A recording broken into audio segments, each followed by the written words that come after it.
will see Brandon Lee, who's won 15 straight fights by knockout. He puts his knockout streak on the line against the very exciting and determined How do you feel about your preparations so far as a training of job? our Showtime Championship boxing on Saturday, April 16th, Matrix Stadium, and on to Texas features a matchup between Raza Putani. Talk about you just did fighting at this stadium again, and how special that is and how much that means to you.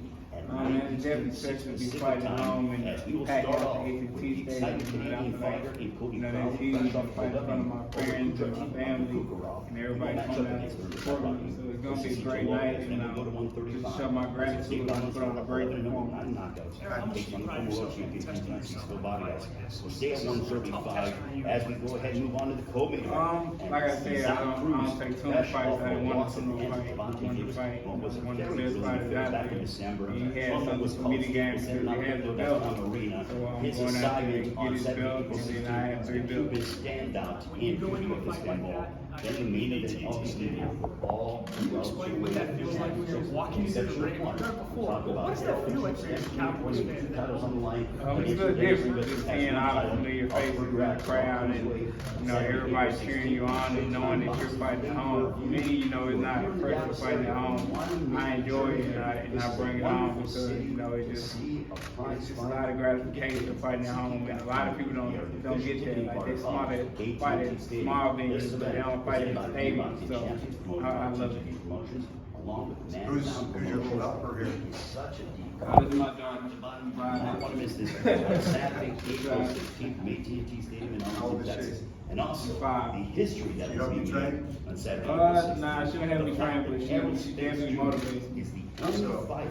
I'm just, when I'm tired or, I'm exhausted, I want to stop, Nobody is. I go over and I look at them and, it shows me what I'm fighting for, what I'm training for, and knowing that I can't quit, even after, my injuries and my car accident, Yordenis Ugas. I feel like, they gave me the strength to keep pushing, keep driving, keep coming to the gym, especially on Sundays, when I want to stop. I realize, if I stop, having something to tell them when they get older, like, so my dad stopped and got hard, and I didn't want to be the person. How much did your perspective change with all that the last couple? I mean, your whole life, I would assume, just the way you look at things, yeah? My perspective changed a lot. Just how you treat life, and the things you value in life, and just your perception on life, and not every day is promised. When you're young, you think you're invincible. Until something happens, and you realize you're not invincible. So I just cherish the moment and enjoy being with my kids and with my family, and my close friends, and make every day count. Take advantage of opportunities like this one? Take advantage of an opportunity like this one, huh? Oh, yes, sir. Yes, sir.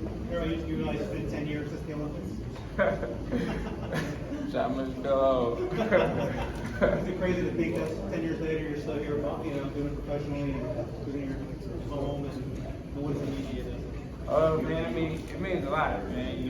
It's longevity, being on top for 10 years, still, doing your best to your abilities, and people still support you. Like I remember you, 10 years ago, so, it's been a great process, and I'm enjoying it wisely. You mentioned having a nutritionist. How was this different from the past? You're gonna get in the ring in a minute. It's been a lot different past. Not drinking that much water, and not eating the right foods, and basing my nutrition, telling me what to eat,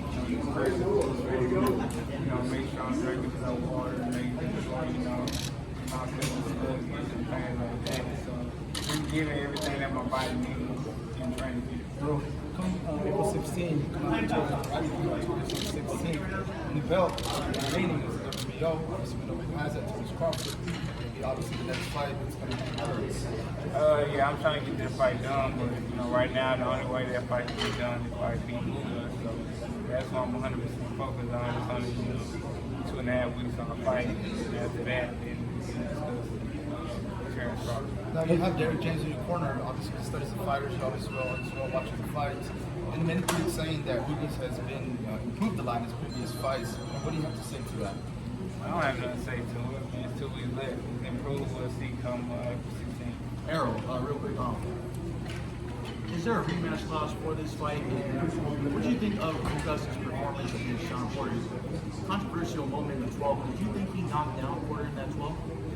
I don't know if you're not down for it or not, but I mean, it's a close fight. Could have been getting away. You know, I don't know who won the fight. Sometimes when I watch it, I think who was the one. I may watch it again and think Porter won.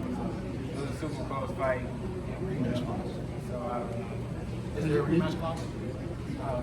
Hey, AJ, coming out of your accident, you took on Danny Garcia, which was a surprise to a lot of people, being the former world champion, and you handled it pretty easily. How much better do you feel coming into this fight after that performance? I feel great. I feel like, you know, coming from that performance, you know, it was a lot of, you know, world trauma on body from the accident. I allowed myself to recover by that. I don't think I allowed myself to recover enough, so I think I had a lot more recovery time, and I feel great. I feel like my old self, and I'm ready to go. How much does having a nutritionist, I know you've always tried to do it on your own, but how much having a nutritionist help you, and can you see yourself staying at 147 a lot longer with a nutritionist? I don't know, but it helped me a lot, you know, to take a lot of pressure off me, and, you know, I just let him do what he do, and, you know, he's one of the best in the game, you know, he got me drinking water, he got me eating right, basically getting everything that my body needs to, you know, prepare for this fight and get ready for this fight. So, you know, just a smart thing by me just to get nutrition down, let him handle it, especially with me getting older. Errol, a while back, the guy who's fighting Jermell Charlo for the undisputed super welterweight title, Brian Castano, in an interview that I had with him, told me that in your guys' amateur bout that he knocked you down twice. Is that true? Nah, he never knocked me. Let me ask you this, Earl. You know, in boxing, you know, the thing that gets a lot of people excited, man, is the trash talk. And I know that in the recent weeks, you know, with Blair Cobbs obviously having his name, you know, your name in his mouth, and we see what happened. We saw what happened. Do you feel that in boxing it's something that's missing? I mean, it was definitely something that went viral, but you know, for a fighter like yourself, you know you're talking in the ring and you're a showman. But do you think that boxing is missing that as far as the antics, the trash talking, to kind of build up fights? Man, I don't think so. I mean, of course, I had some people that do that. You know, I'm not the person that does it. I mean, somebody say something to me, I definitely say something back. But I'm not the guy that just, you know, try to antagonize somebody, because at the end of the day, we're going to get in the ring and fight. So it doesn't matter what you say. Errol, one of the events are possibly going up to 154. You know, that's also been remember that possibly after this 147, once you conquer it, the time, kind of going to 154.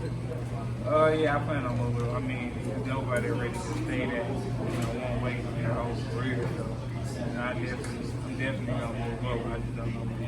I remember when you were like 12 and 0, you wanted to fight Keith one time with him, and you told me back then you thought he was the big bad wolf, and he wouldn't fight you. Is now kind of payback from how he treated you back then? Nah, it's not payback at all. He has nothing. I have no reason to fight him, but he has for me to fight him. He's a good fighter, you know. I respect him and fighting him and like that. Another big fish to fry, you know, at 147. So you watched the Pacquiao Ugas fight tape, and that's Ugas got the death. No, I didn't watch it. I watched it live, so I didn't watch it. You know, I thought, you know, it was more Pacquiao being the shell of himself than anything. You still regret not getting that fight? I know when I saw you soon after, you were still kicking yourself in the heyday. I mean, I don't regret it. You know, I feel like, you know, everything happens for a reason. So, I mean, if I would have fought him, I probably would have, you know, been blind in his eyes and would have lost my career. You know, so everything happens for a reason. I gotta just take the punches and just roll with it. Let me ask you this, Earl. And currently, right now in boxing, we're seeing a new wave. We're seeing a lot of younger generation fighters that seem to be taking, as far as less amount of money, taking a little bit more risk to chase glory. What is your initial thoughts when you see that? You know, Shakur Stevenson, for example, him and Oscar Valdez, Devin Haney versus Cambosos. It appears as if they seem to be risking it all in order for them to, you know, get the unifications, get the titles that they want. What is your initial thoughts when it comes to that? What's the first time? I mean,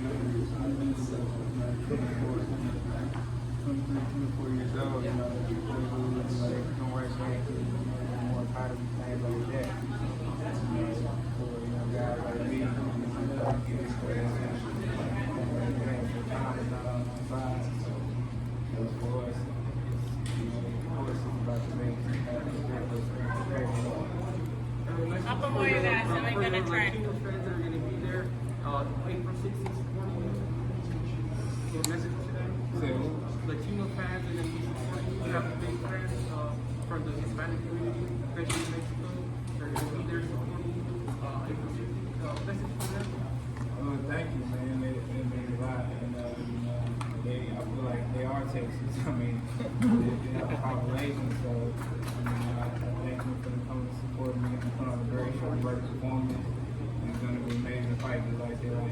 There's fans that say that Yordenis Ugas, cutie, slick style is tailor made for you. That's what you like to do. What do you have to say about that? I mean, I have nothing to say. We'll see when we get in the ring. Errol, last one. I'm curious to know your opinion about Deontay Wilder. Do you think he should continue his career? You know, 2 tough losses in Tyson Fury. Man, I think you've been trying to get something this whole time I've been interviewing, man. You got to shoot. Thank you.